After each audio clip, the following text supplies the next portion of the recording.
Meus queridos amigos, minhas queridas amigas, que o Senhor seja conosco, nos envolvendo na sua proteção, nas suas bênçãos, na sua assistência, através dos espíritos bons. Um neurocirurgião de Harvard, atualmente, tem chamado a atenção, não apenas pela obra que ele escreveu, já citada por nós em uma outra oportunidade nesta casa, mas sobretudo por ele ter transitado e tem transitado nos meios científicos mais variados, se apresentando nas revistas internacionais da ciência para chamar a atenção da sua experiência notável, em um linguajar científico respeitado, porque não se trata de alguém que foi da ciência, que se apartou do meio científico e de pesquisa, para então começar a apresentar e divulgar ideias exóticas e estranhas, mas alguém que tem uma respeitabilidade a toda prova na área das neurocirurgias, podendo ser considerado, se não o maior, um dos maiores neurocirurgiões do planeta na atualidade. Esse homem, que depois de uma experiência extraordinária, cuja vivência teria sido noticiada pela mídia, foi socializada pelos canais de televisão americano e mais tarde nas diversas partes do mundo, foi divulgada na internet e chamou a atenção, graças à minudência de detalhes, à descrição minuciosa que ele fez de uma experiência, e tratando-se dele, um homem de ciência, cuja inteligência está acima da média, que tem toda a credibilidade entre os seus pares, basta dizer que ele é o diretor do departamento de neurologia da referida universidade, a Universidade de Harvard. O Dr. Eben Alexander III, depois da famosa meningite bacteriana, cuja etiologia quase sempre ataca, em todos os casos, apenas bebês recém-nascidos. O que chamou a atenção é que esse quadro agressivo e quase sempre letal tomou conta dele, em uma dor de cabeça, que era o sintoma inicial, levando ao pronto-socorro e mais tarde à mesa cirúrgica. Graças à constatação do quadro clínico específico, ele vivenciou uma experiência na qual ficou entre a vida e a morte, com toda a equipe de cirurgia que ele conhecia, com seus colegas médicos, alguns dos quais foram seus alunos, estagiários desse mesmo centro de neurocirurgia. E depois de voltar da experiência, para espanto, quase que um milagre, ele ter sido salvo daquele quadro clínico agressivo, que chegou a quase a ser desenganado, e depois recuperou a lucidez, os sinais vitais, porque ficou em coma durante vários dias. Ele começou a relatar, não apenas a experiência que ele teve, naquele estado, tendo inclusive parada cardíaca mais de uma vez, mas sobretudo relatar o que estava acontecendo na sala cirúrgica, que ele acompanhou psiquicamente, relatando com detalhes a fala de cada pessoa ali da equipe médica, inclusive discordando da intervenção de um, do diagnóstico de outro, tentando de alguma forma apresentar a ideia de que algo nele, não obstante o corpo sem as funções vitais, ou sem estar funcionando no seu estado ordinário de vigília, de consciência, algo nele continuava tendo consciência, presenciando toda aquela movimentação, dando provas evidentes de que ele via não apenas a sala onde o seu corpo estava, mas também regiões outras do hospital, mas sobretudo a experiência que ele vivenciou durante aqueles dias de coma profundo. Lançou uma obra relativamente conhecida no mundo, que teve sucesso de vendas. Mas o que ele tem feito hoje é dado entrevistas aos meios científicos para sustentar a tese de que nós não somos apenas o cérebro, que nós não somos a estrutura carnal, fisiológica de veias, vasos, artérias, células, órgãos, sistemas, que o cérebro não é o autor do pensamento, conforme os cientistas do século XIX, quando a ciência fisiológica e as grandes áreas da ciência começaram a se estruturar, todas elas de natureza organicista, para defender a ideia de que o pensamento é um epifenômeno, isso é, um subproduto cerebral. Da mesma forma que a urina é uma segregação dos rins, ou a bilis é uma secreção do fígado, o pensamento deveria ser uma excrescência do cérebro, uma sudorese cerebral, como diziam os anatomistas e fisiologistas do século XIX, como Cuvier, Florence, Carlos Vogt e Bouillard. Ele, Eben Alexander III, vai dizer que é justamente o contrário. Não é o pensamento um epifenômeno, um subproduto do cérebro, mas é o cérebro que é um epifenômeno de um pensamento, de uma mente, cuja consciência transcende a própria experiência celular. Algo em nós continua conservando a consciência para além da estrutura fisiológica dessa glândula admirável de 1,3 kg, que consome 25% do oxigênio que mantém o corpo inteiro, que possui cerca de 100 bilhões de neurônios, cuja sinapse e dendritas mantém através de impulsos eletroquímicos o funcionamento orgânico, mas que não explica em totalidade a capacidade do ser humano pensar, funcionar, abstrair e alguns fenômenos que parecem transcender a própria consciência. Eben Alexander III vai descrever com minudências a experiência que ele teve, que ele traduz numa linguagem católica, que ele esteve no céu, para de alguma forma se tornar compreendido e compreensível aos leitores, na sua maioria de religiões católicas ou protestantes, da tradição americana, e por isso ele diz que esteve no céu, e o céu da tradição religiosa existe. Mas não é necessariamente um local de anjos e serafins em cima de nuvens, cantando para a eternidade.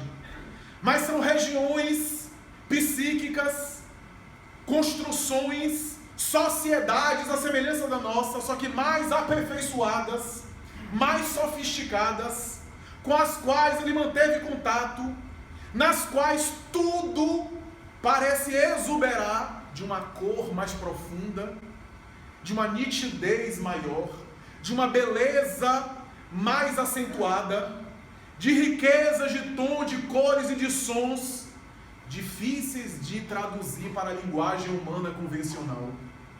Vai dizer Eben Alexander III que é o fenômeno conhecido na neurologia de sinestesia,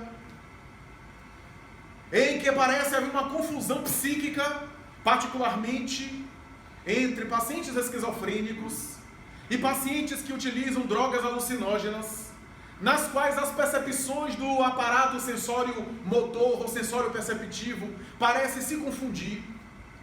Ele vivenciou essa experiência. Parêntese.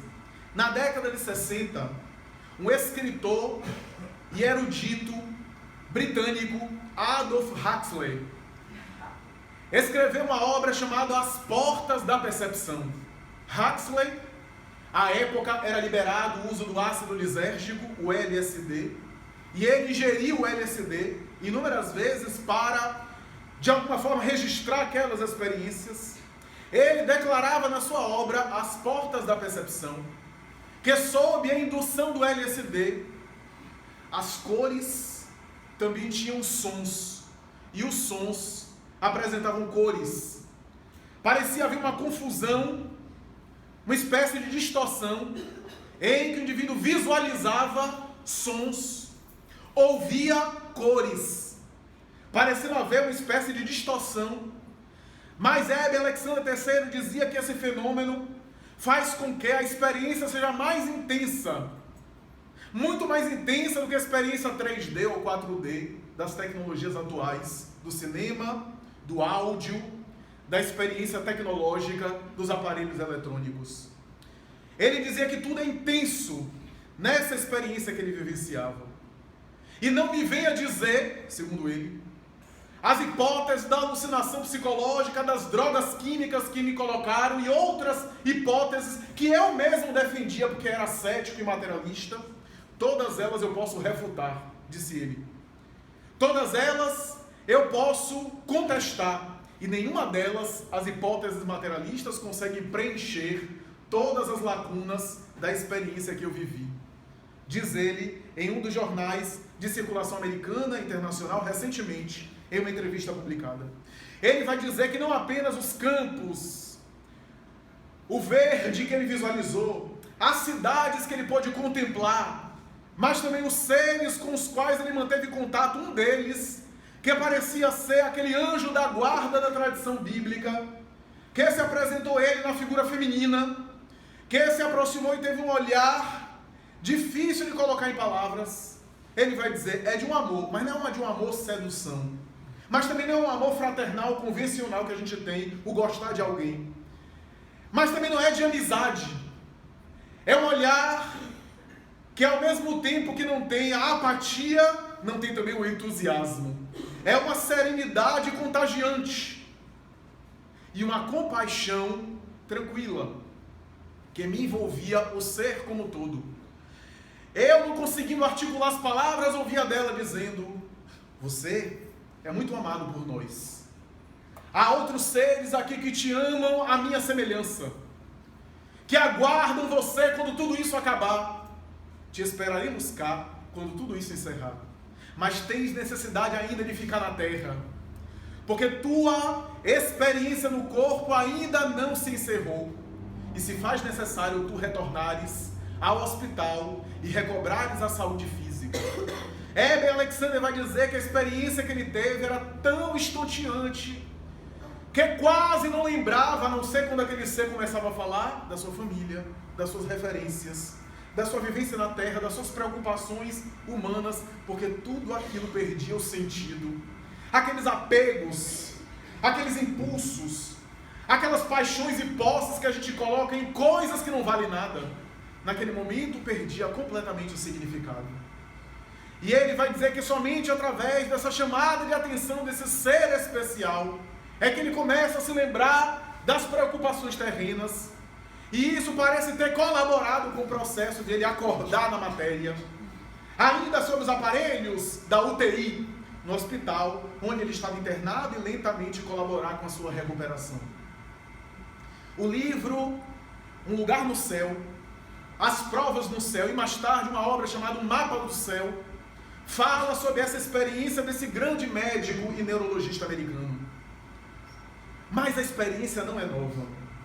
Na tradição cristã, o apóstolo Paulo exclamava que havia estado no terceiro céu da tradição católica.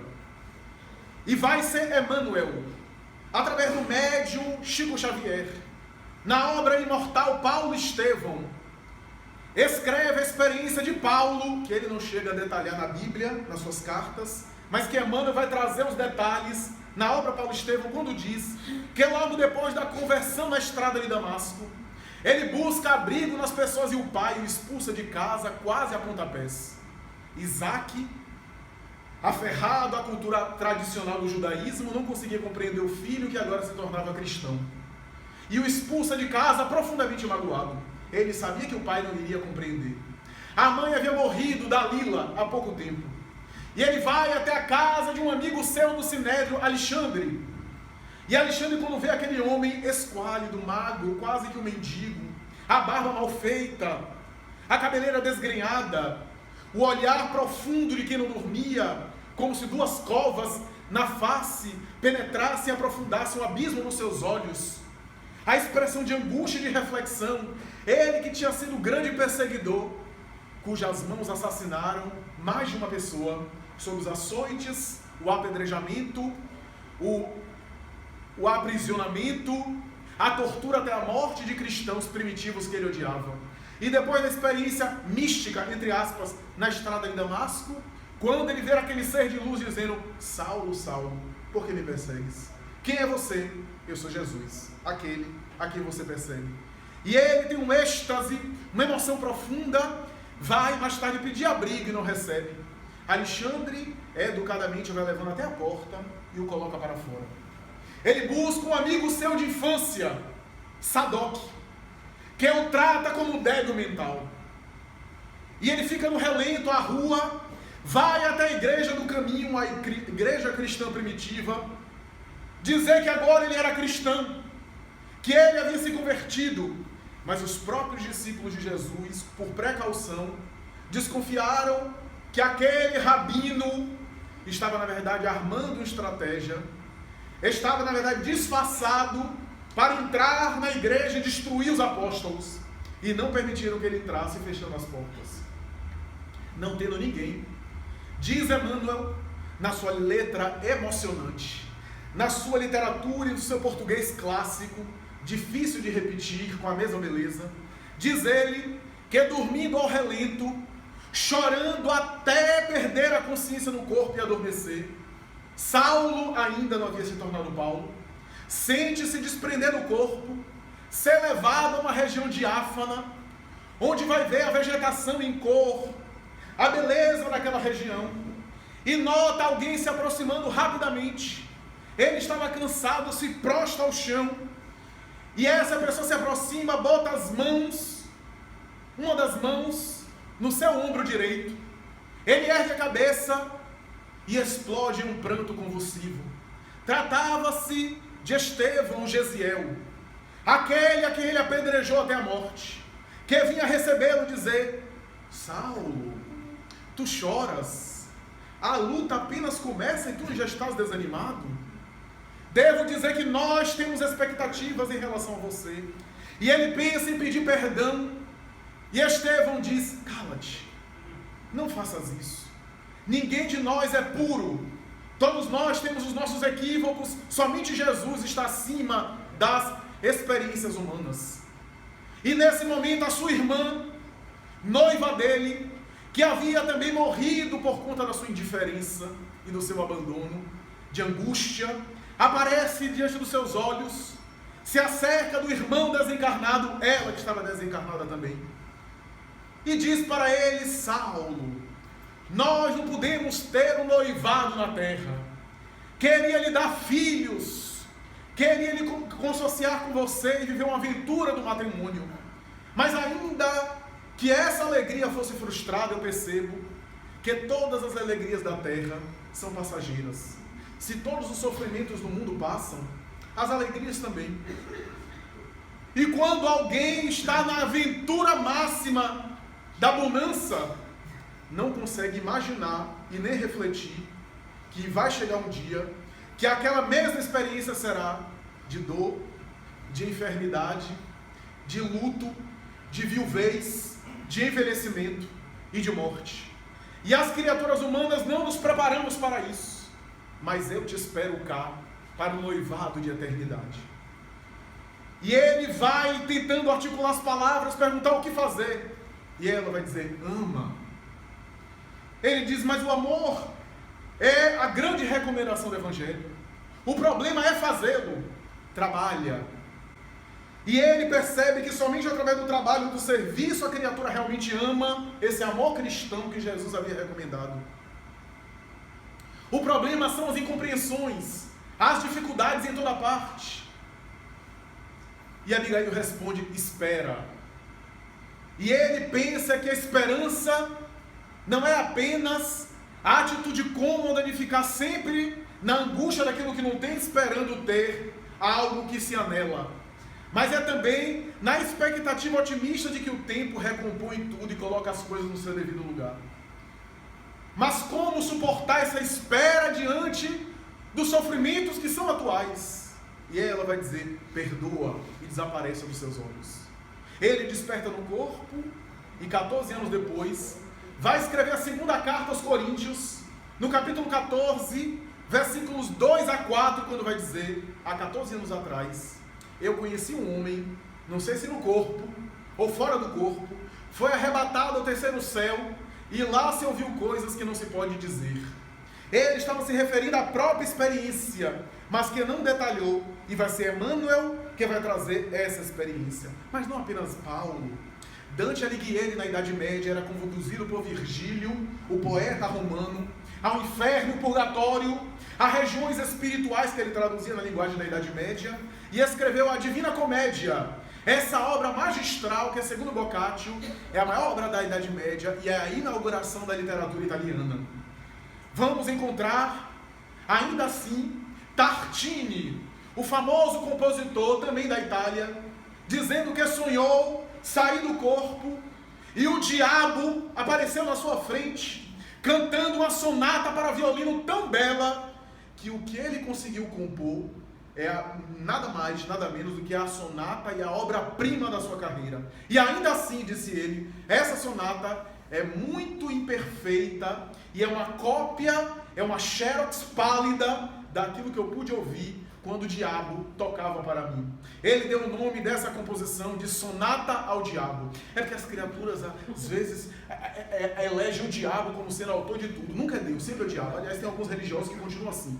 Tudo que acontece na terra de miraculoso é sempre o demônio. É sempre o colega, nunca o chefe. Então, é essa tradição que remete à Idade Média. Mas Carl Gustav Jung, o psiquiatra de Zurique, discípulo de Freud, teve também experiências notáveis que alguns psiquiatras na época consideravam psicopatológicas, surtos psicóticos, mas eram notáveis experiências paranormais. Vai dizer Aniela Jafé, a sua notável biógrafa, em Memórias, Ações e Reflexões, e em outras obras, ele próprio declara que um dia ele foi ao enterro do seu amigo, o amigo morreu, ele participou do funeral, e nesse dia ele dorme, sente-se sair do corpo, olha o próprio corpo dormindo, olha ao lado e vê um amigo pálido, que acabava de morrer, pegando ele pelo braço e o guiando até a residência dele. E chegando na porta da residência, ele abre, vai até uma biblioteca que ele não conhecia.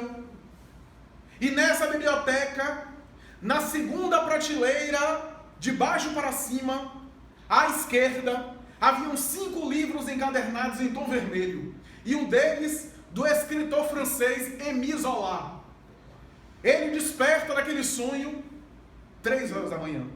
Espera o amanhecer. E quando os primeiros raios da aurora começam a brotar, ele toma o seu jejum e sai na direção da casa do seu amigo para conversar com a sua esposa, agora viúva. Ela atende, ele muito constrangido lhe pede para ir até a biblioteca, que ele nunca houvera visto, nunca houvera visitado. E ao entrar na biblioteca, ele vê 5 livros encadernados em tom vermelho. Da segunda prateleira de baixo para cima à esquerda, e um deles, Émile Zola. Quando ele retira a obra, o título era A Herança dos Mortos. Ele vai dizer como é que o meu inconsciente, em uma linguagem da psicanálise, saiu do corpo, viu coisas que mais tarde eu confirmei na realidade, e tentou interpretar aquilo como algo do arquétipo, como sendo um medo inconsciente e arquetípico que ele tinha da morte, mas não conseguiu explicar esse notável fenômeno de emancipação psíquica da matéria e de viagem astral, para me utilizar uma expressão esotérica. A verdade é que Jung teve vários fenômenos paranormais. Em 1912, ele sonha que está diante do planeta Terra, uma onda se ergue e começa a destruir determinada região da Europa, praticamente tomando conta de toda a Europa. 1910 e 12. Ao despertar, ele vai dizer: a Europa vai ser vítima de uma grande guerra mundial. 2 anos depois, a Alemanha de Bismarck vivencia a famosa Primeira Guerra Mundial de 1914 a 1918. Então nós temos aí um fenômeno extraordinário de pré-cognição, na expressão da própria psicologia. Conhecimento antecipado de algo que vai se dar. Ou retrocognição, conhecimento de um passado que já se foi e um acesso a conhecimentos passados. O déjà vu que ele também vivenciava. E assim por diante, que são fenômenos extraordinários. Mas antes de Jung, no século XVI, um grande cientista e intelectual, um dos grandes homens da ciência do seu tempo, Emanuel Swedenborg, está numa reunião para cientistas, vários intelectuais com ele era um homem respeitado da ciência. Ele estava ali em verdadeira solenidade, quando depois de um pronunciamento, era a vez dele de se pronunciar, ele se levanta, toma a palavra e começa a fazer o seu pronunciamento preparado. E em determinado momento ele começa a ficar pálido. Era o dia 16 de setembro de 1756, na cidade de Gotemburgo, que fica nada mais nada menos do que 495 quilômetros de Estocolmo, a capital da Suécia. Ele começa a ficar pálido, começa a tremer como se visse acontecimentos que não estão no ambiente. E para o espanto e constrangimento das pessoas, ele começa a dizer: vejo Estocolmo, a nossa capital, sendo devorada pelo incêndio. As labaredas estão tomando conta da cidade. Graças a um acidente, Estocolmo está sendo devorada pelas chamas. Pessoas estão sendo mortas, crianças, homens e mulheres. E depois volta a lucidez. Naquela época a notícia demorava para chegar. E só depois de uma semana, as primeiras informações chegam de que naquela hora, naquele mesmo momento, aquele mesmo dia, previsto por Emanuel Swedenborg, ou visualizado, estava se dando o incêndio, o dito cujo incêndio de Estocolmo, a capital da Suécia. A partir daí, ele começa a escrever obras, guiado por mãos invisíveis, visualiza uma escada de Jacó, na qual descem seres de outra dimensão que confabulam com ele, e ele escreve cenas do mundo espiritual, regiões específicas que ele vai descrever, semelhante àquelas que alguns pacientes do psicólogo de Nova York, Raymond Moody Jr., vai fazer no século XX, no EQM, a experiência quase-morte, que Moody Jr. descreveu na obra Vida Depois da Vida, quando ele, PhD em psicologia, vai descrever os estados do paciente nessas experiências que ele deu o nome de quase-morte, alguns dos quais relatavam essas cidades sofisticadas, nas quais tudo é mais belo, mais aperfeiçoado, mais desenvolvido, para culminar no século XX com George Mick, que através da chamada metaciência, com os aparelhos eletrônicos, resultou na psicotrônica, na transcomunicação instrumental e mais tarde no Spiricom e no Vidicom, cujas lâminas da tela chegavam a registrar cenas de regiões extrafísicas, algumas das quais em perfeito acordo com essas descrições. O Spiricom, o Vidicom, chegou a registrar contatos com personalidades famosas como Rosemary Brown ou Albert Einstein, que já haviam falecidos, e daquelas telas apareciam para conversar com as criaturas humanas já falecidos. Mas, para além dessas experiências, Allan Kardec, o notável codificador do Espiritismo, já havia deslumbrado o mundo desenhando com essa exata minuciosidade, com essa descrição minuciosa do mundo espiritual. Foi Allan Kardec, antes dessas experiências, quem descreveu o mundo espiritual com maior exatidão. Porque não apenas conversando com um ou com outro espírito, Allan Kardec procurou elaborar um método no qual ele entrevistava o mundo espiritual. E vai dizer, de uma maneira notável, que o mundo espiritual se acotovela conosco. Da mesma forma que é o mundo microscópio, dos infinitamente pequenos que nós não vemos, mas que estão ao nosso redor, as bactérias, os vírus, os animálculos infinitesimais. Da mesma forma que há um mundo astrofísico, astronômico, e que nós precisamos de instrumentos para captar as lunetas, os telescópios astronômicos ou os microscópios para o mundo infinitamente pequeno, o mundo espiritual também tem as suas ferramentas. E a luneta, o microscópio, para acessar o mundo espiritual é a mediunidade, o fenômeno mediúnico. que é o instrumento através do qual nós podemos acessar. Allan Kardec então vai dizer que ele fez uma espécie de sociologia do mundo espiritual. Ele vai dizer que qualquer cientista social, de antropologia ou de ciências sociais, para entender como é que é a estrutura e o funcionamento de uma sociedade, entrevista os seus habitantes. Em uma pesquisa qualitativa, ele vai entrevistar os habitantes das classes diferentes, das funções sociais mais diversas, para ter uma ideia rica de como é determinada região, determinada cultura. Ele precisa entrevistar tanto as camadas mais economicamente desfavorecidas, até as classes da aristocracia. Ele precisa entrevistar as camadas intelectuais, como as camadas mais iletradas, mais ignorantes do ponto de vista acadêmico formal. Ele precisa entrevistar uma amostra populacional daqueles habitantes daquela região para ter uma ideia. Allan Kardec vai dizer, foi isso que nós fizemos com relação ao mundo espiritual. Nós entrevistamos desde arcanjos e querubins que se comunicavam conosco, espíritos de uma elevação extraordinária, até espíritos primários, rudes e agressivos, primitivos, para termos uma ideia de como é o mundo espiritual, que ele chamava de erraticidade. Essa experiência do mundo espiritual, nas quais ele vai concluir, há diferentes estados para cada espírito. Nessas regiões, estados esses que combinam com a afinidade que o espírito nutriu e alimentou durante a experiência material. É que vale dizer que aquilo que eu alimento mentalmente, eu me sinto inclinado a. Até no mundo material é assim. A depender das nossas inclinações, preferências e gostos, depois daqui cada um de nós vai para o local que lhe apetece. Quem gosta de uma coisa assim mais agitada, tem muita coisa aqui perto que é bem agitadinha. Sábado de noite. Eu não preciso citar onde é, até porque pode ter menores de idade.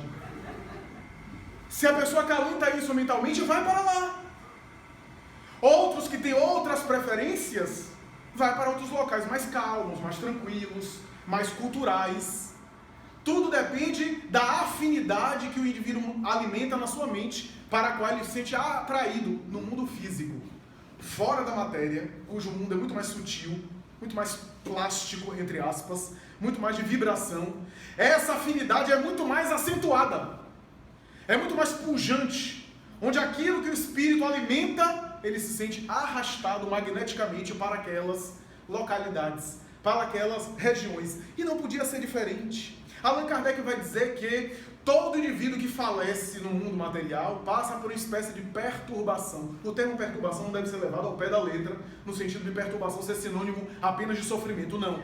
A perturbação que Allan Kardec se referia, a perturbação espiritual, é esse estado que a pessoa entra numa sala cirúrgica, toma uma anestesia geral, um diazepam na veia, seja lá o que for, adormece, e depois de algum tempo desperta no quarto do hospital e vai lentamente recobrando as ideias. A perturbação é esse período de recobrar as ideias, que para cada pessoa é uma. Há pessoas que demoram mais. Aí vai perguntando, que dia é hoje? Quanto tempo eu estou aqui? Que oração? Como foi a cirurgia? Lentamente. O espírito também passa por esse recobrar. E esse recobrar varia de alguns minutos, de alguns dias, de alguns meses e até séculos, onde a pessoa fica numa névoa, sem se dar conta que desencarnou, vivendo uma espécie de sonho ou de pesadelo que ela criou para si mesma. Kardec vai dizer que, à medida que o espírito é mais desprendido da matéria e teve uma vida moral desprendida, mais facilidade ele tem de desapegar da matéria no momento da morte e de já compreender o seu estado real no mundo espiritual. Quanto mais o espírito é apegado à matéria, mais dificuldade tem da matéria se desapegar. E mais envolvido por uma espécie de névoa. Muita gente me pergunta, mas como é que o espírito fica anos desencarnado sem saber que está desencarnado? É a mesma coisa de a gente quando sonha e não sabe que está sonhando. Quantas vezes a gente sonha, vive experiências oníricas e não sabe que está sonhando. E perde a noção de tempo, não sabe quanto tempo passou dormindo. Então é como se o espírito ficasse nesse estado vibratório prolongado, onde ele só vê aquilo que interessa e não percebe a realidade total. E Allan Kardec vai dizer que os condicionamentos que ele acumulou, ele leva consigo no seu corpo espiritual, no seu perispírito. Se esses condicionamentos são hábitos humanos, não causam sofrimento e dependência no além. Eu gosto de tomar café todo dia.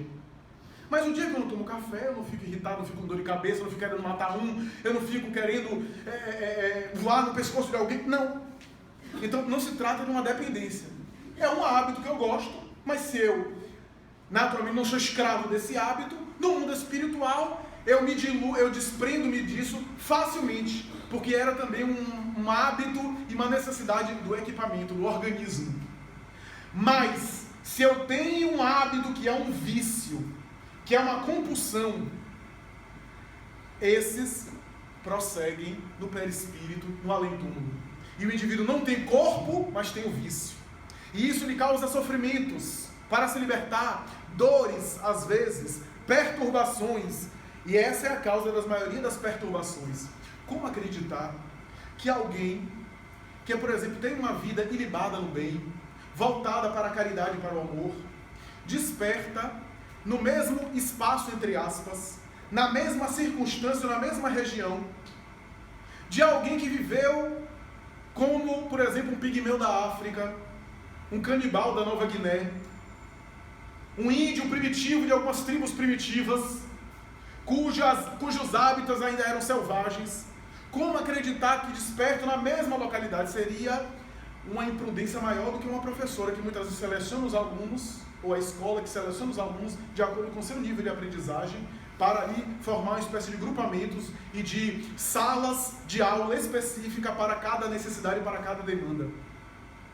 Como acreditar que uma pessoa que viveu para a solidariedade, que lutou em favor dos ideais de justiça como Nelson Mandela, que tanto lutou para o ideal da igualdade, da solidariedade humana, a despeito das suas características humanas, pode despertar na mesma circunstância, no mesmo local espiritual de um Ariel Castro, por exemplo. Esse homem que chocou a primeira década do século XXI, quando, em função de um trauma, sequestrou 3 adolescentes, colocou algemas nelas, num porão de sua casa nos Estados Unidos, e permaneceu com elas durante anos e anos, estuprando-as, procriando com elas e também forçando ao aborto. E uma delas, conseguindo fugir, conseguiu, depois de mais de 10 anos, sendo vítima dele, denunciar, e esse caso veio a público. E ele, na audiência diante do juiz, não demonstrando o menor arrependimento. Como achar que vão para o mesmo local, para a mesma esfera espiritual, para as mesmas circunstâncias, para o mesmo ambiente? É óbvio que tudo é mundo espiritual, mas é óbvio que o mundo espiritual sabe adaptar as realidades de acordo com a necessidade de cada um. Como achar que um homem que vive na África, em uma tribo primitiva, ao desencarnar, esteja no mesmo lugar, por exemplo, que alguém de uma cultura, por exemplo, ocidental, habituado a outras referências, e essas mesmas pessoas vão para o mesmo lugar? Como alguém que é habituado à tradição, por exemplo, de Hong Kong, e vai, por exemplo, ir para a mesma circunstância espiritual daquele que, por exemplo, vive em alguma região da Europa, cuja cultura é muito diferente. Então a sabedoria divina sabe adaptar de acordo com as necessidades nas esferas espirituais adjacentes. É isso que os espíritos narram quando descrevem as cidades espirituais, as colônias espirituais. Jesus havia dito no Evangelho de João: crede em Deus, crede também em mim. Há muitas moradas na casa do Pai. Do contrário, eu vou teria dito, e me irei para preparar-vos um lugar.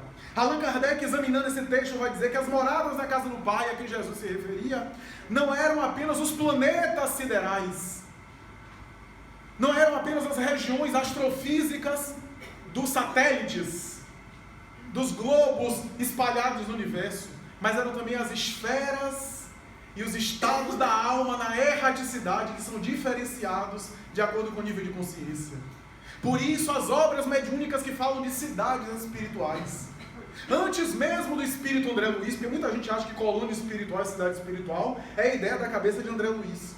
Antes mesmo de André Luiz, a gente tem Várias outras obras, como o reverendo Owen, um pastor protestante britânico, que escreveu uma obra chamada A Vida Além do Véu, falando de cidades espirituais. Esse notável homem, Zil da Gama, aqui no Brasil, antes de Chico Xavier, escreveu uma obra chamada Luz e Sombras, editada pela Federação Espírita Brasileira, descrevendo cenas de cidades espirituais no além-túmulo. André Luiz amplificou isso e descreveu com mais detalhes numa reportagem no mundo espiritual. E muita gente às vezes critica André Luiz.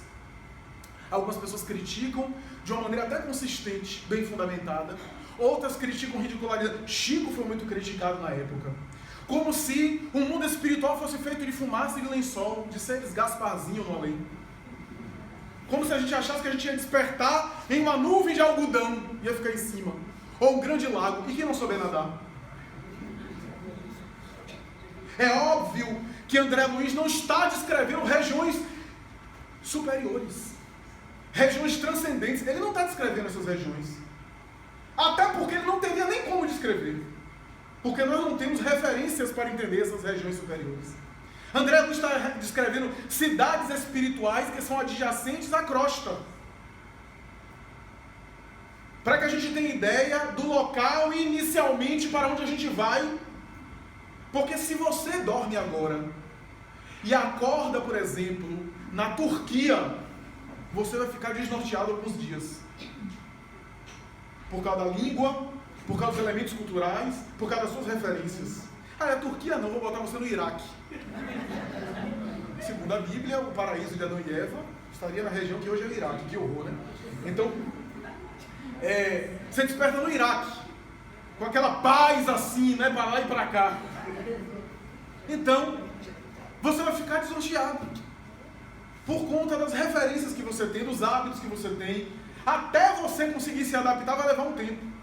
Como você acha que no mundo espiritual não vai haver também referência? Que o mundo espiritual não prepara regiões que você tenha referência para você não ter um tanto choque, para você ir se adaptando no além-túmulo. Porque se o espírito fosse logo para uma região transcendental, ele entraria num estado de hebetação, de alucinação, com exceção daqueles espíritos que já são espíritos de escola na Terra, que já vieram daquelas regiões, que já são muito acima da craveira comum dos encarnados. Esses são habitantes dessas esferas. Mas a maioria de nós viemos dessas regiões adjacentes. Então temos esses elementos de referência.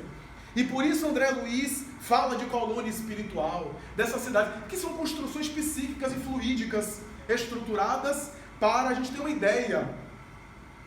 A grande verdade é que tudo isso ilustra a beleza da doutrina espírita, que fala a respeito da vida além da morte. A grande mensagem confortadora do espiritismo é dizer que a maior ilusão que a gente acreditou é que a gente morre, que a gente mergulha no esquecimento total. A morte é a grande fantasia da cultura universal. O espiritismo vem explicar que a morte é apenas um passaporte para a verdadeira vida. Que a experiência na carne é uma experiência temporária do resfriamento da energia que constitui o corpo somático. O espírito se veste da roupa fisiológica e depois se despe dela para entrar no mundo espiritual. Ninguém entra no mundo espiritual ao passe de mágica e se melhora apenas pela morte, porque a morte não muda a pessoa. A desencarnação não opera milagres dentro de nós. Por isso, examine a sua mente e veja como é que você funciona mentalmente. Aí você vai ter uma ideia para onde é que você vai. Dependendo do que você cultiva, não precisa ninguém falar não, para a gente não ficar com vergonha. Mas dependendo do que a gente cultiva, a gente tem o núcleo dos nossos interesses. Se você é uma pessoa que adora falar bobagem, vai continuar falando bobagem no além-túmulo. E se você encontrar um médium aqui na Terra que receba o seu pensamento, esse médium vai escrever um monte de bobagem. Se você é uma pessoa séria, vai continuar. Se você é uma pessoa que gosta de estudar, vai dar continuidade aos seus estudos. A desencarnação só desdobra aquilo que você começou na vida física. Tudo fica mais acentuado. Se você gosta de perturbação, você tem perturbação. Não é um castigo divino. Quem buscou o inferno na Terra tem o inferno. Não é porque vai para o inferno, é porque carrega já dentro de si o inferno. E quem cultivou o paraíso tem paz. Porque já cultivou a paz internamente aqui nesse mundo. é uma questão de afinidade psíquica, afinidade interior. E é isso que Allan Kardec, nas suas obras, principalmente a obra O Céu e o Inferno, vai dizer. Que céu e inferno são estados de consciência se exteriorizando nessas esferas como resultado das consciências espirituais que ali habitam. Porque são comunicações. Como é que a gente acredita que tudo no universo modifica? Porque tudo no universo material se transforma. Lavoisier. Tudo na natureza sofre uma transformação e é aproveitada para outras experiências. Leon Denis vai dizer isso em uma das suas belas obras. Em tudo na natureza há uma movimentação e uma transformação e nada se perde. Tudo se transforma. Tudo na natureza está sendo trabalhado há milênios, elaborando, metamorfoseando, melhorando, embelezando as formas físicas. Porque só a nossa consciência de si mesma é que se perde. Porque ao capricho do acaso a gente morre e acaba tudo. Os afetos, os ódios também, as preferências. De nada valeu, então a vida é um acaso, um espermatozoide que fecunda o óvulo e mais tarde uma parada cardiorrespiratória com anóxia cerebral e nada mais. E acabou com tudo. Há o capricho do acaso e essas grandes construções do passado, quando a gente olha para o passado e percebe Roma, Grécia, as grandes cidades que foram consumidas pelo pó, que foram todas destruídas. Então é o nada que se ergue e se acaba sem sentido nenhum. A lógica, o bom senso diz que não pode ser assim. Se a gente está, segundo uma pesquisa do Google, eu não sei como é que contaram, mas segundo uma pesquisa do Google recentemente, a cada minuto 30 trilhões de mensagens são trocadas no mundo por WhatsApp. Olha que maravilha. A gente está aqui, manda uma mensagem para alguém que recebe no Japão, quase que instantâneo, porque o mensageiro, o WhatsApp é quase que instantâneo, a depender da conexão, né, internet.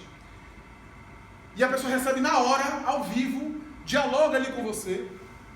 Nesse turbilhão de ondas que não se confundem, porque cada uma mensagem vai para o endereço certo, e não se perturbam, e a gente não acredita no poder do pensamento, na energia, na vida após a morte. Porque tudo isso é matéria. Allan Kardec nunca disse que o mundo espiritual não era de matéria. Ele diz que é incorpóreo. Não tem a matéria física nossa. Mas ele nunca disse que o mundo espiritual é imaterial. Aliás, até na questão 82 que ele pergunta, pode-se dizer que os espíritos são imateriais? Imaterial não é meio termo, incorpóreo. Porque o espírito há de ser alguma coisa, mas é inacessível à compreensão humana no momento atual. Está lá no item 82 de O Livro dos Espíritos. Então o espírito é alguma coisa, não é imaterial, é incorpóreo. É que vale dizer que há no mundo espiritual matéria, só que uma matéria fluídica, uma matéria, aspas, quântica, uma matéria de energia, o que não deixa de ser matéria. Tudo isso, André Luiz, as obras mediúnicas falam a respeito. E por isso os bons espíritos, meus amigos, sempre nos recomendam refletir a respeito desse fenômeno inevitável. Nesse fenômeno da desencarnação. De vez em quando parar para reflexionar.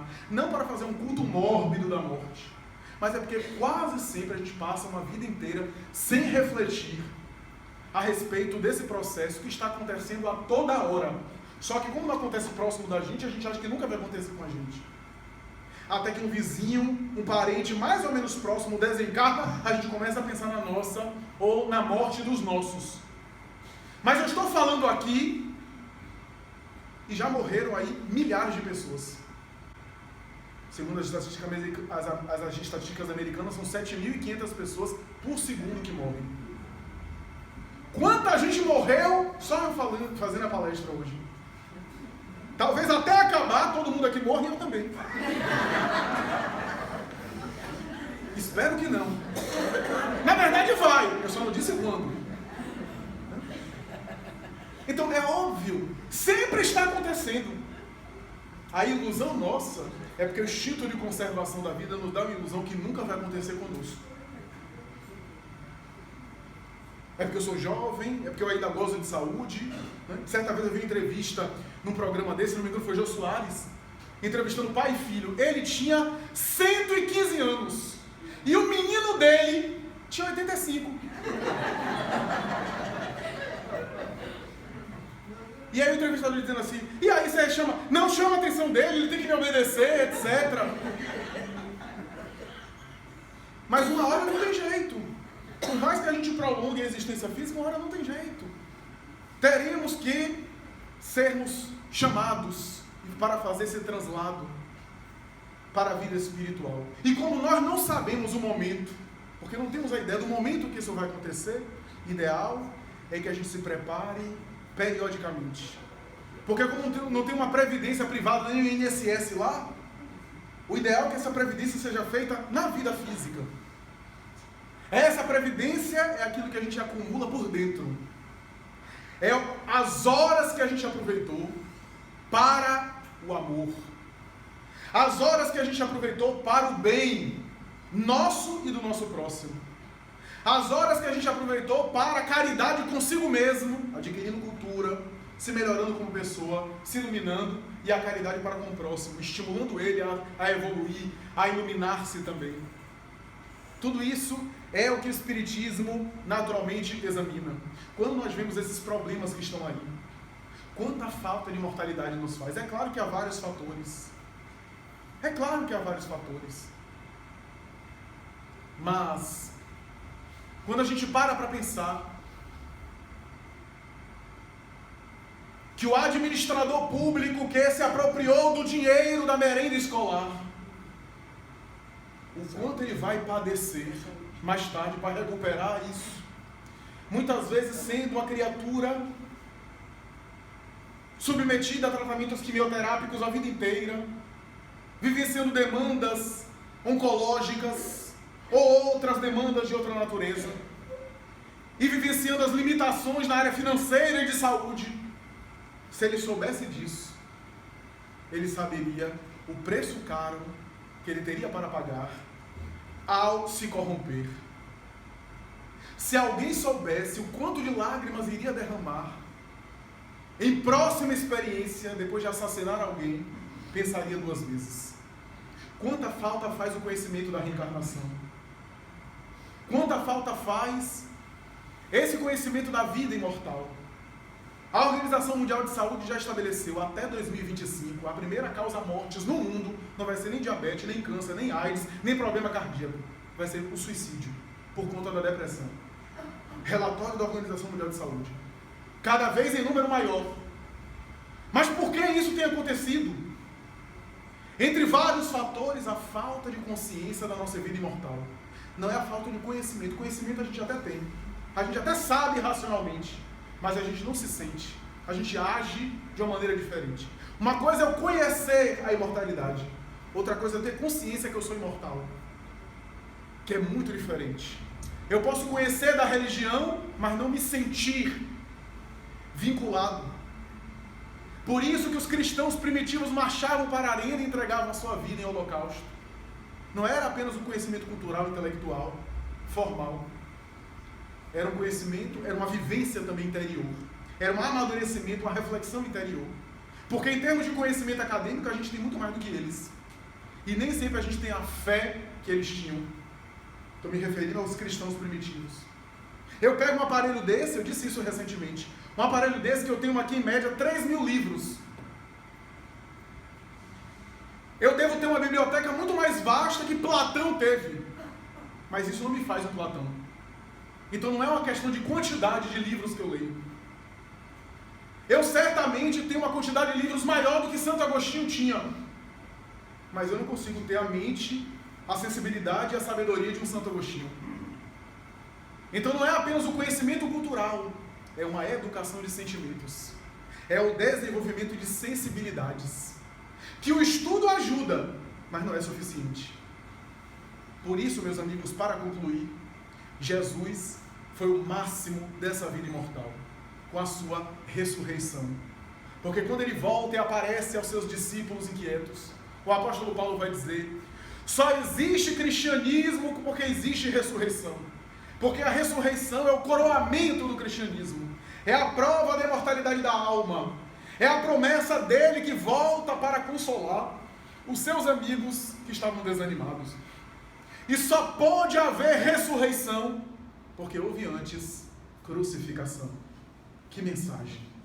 Só há ressurreição com crucificação. Não é a crucificação mais do madeiro, da morte violenta, mas a crucificação do nosso ego, o domínio do nosso orgulho, crucificar o nosso egoísmo, crucificar a nossa agressividade, domar as nossas paixões, porque somente através disso nós teremos ressurreição. Muita paz.